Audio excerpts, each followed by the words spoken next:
ಕಲಿಯುಗಕ್ಕೆ ಚಿನ್ನದ ಆಶ್ರಯ ಸಿಕ್ಕಾಗ ಅವನು ಚಾತುರ್ಯದಿಂದ ರಾಜನ ಚಿನ್ನದ ಕಿರೀಟವನ್ನು ಪ್ರವೇಶಿಸಿದನು.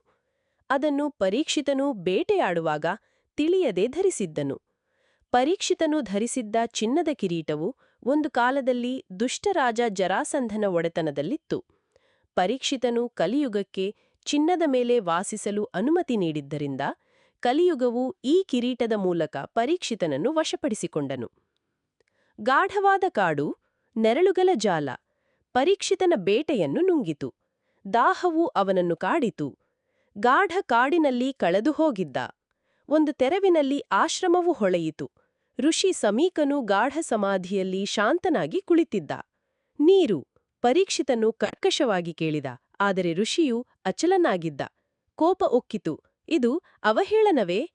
ಸತ್ತ ಹಾವನ್ನು ಎತ್ತಿ ರಾಜನು ಸಮೀಕನ ಕೊರಳಿಗೆ ಸುತ್ತಿದ. ನಿನ್ನ ಧ್ಯಾನವನ್ನು ಪರೀಕ್ಷಿಸೋಣ ಎಂದು ಗೊಣಗಿದ. ಹತ್ತಿರದಲ್ಲಿ ಸಮೀಕನ ಮಗ ಶೃಂಗಿಯು ಈ ಅವಮಾನವನ್ನು ಕಂಡ. ಕೋಪದಿಂದ ಕಂಪಿಸಿದ. ಆಧ್ಯಾತ್ಮಿಕ ಶಕ್ತಿಯು ಜ್ವಲಿಸಿತು. ಕೈಯಿಂದ ನೀರು ತೊಟ್ಟಿಕ್ಕುತ್ತಾ ಅವನು ಗರ್ಜಿಸಿದ, 7ನೇ ದಿನ ತಕ್ಷಕನ ವಿಷವು ಈ ಗರ್ವಿಷ್ಠ ರಾಜನನ್ನು ಕೊಲ್ಲಲಿ.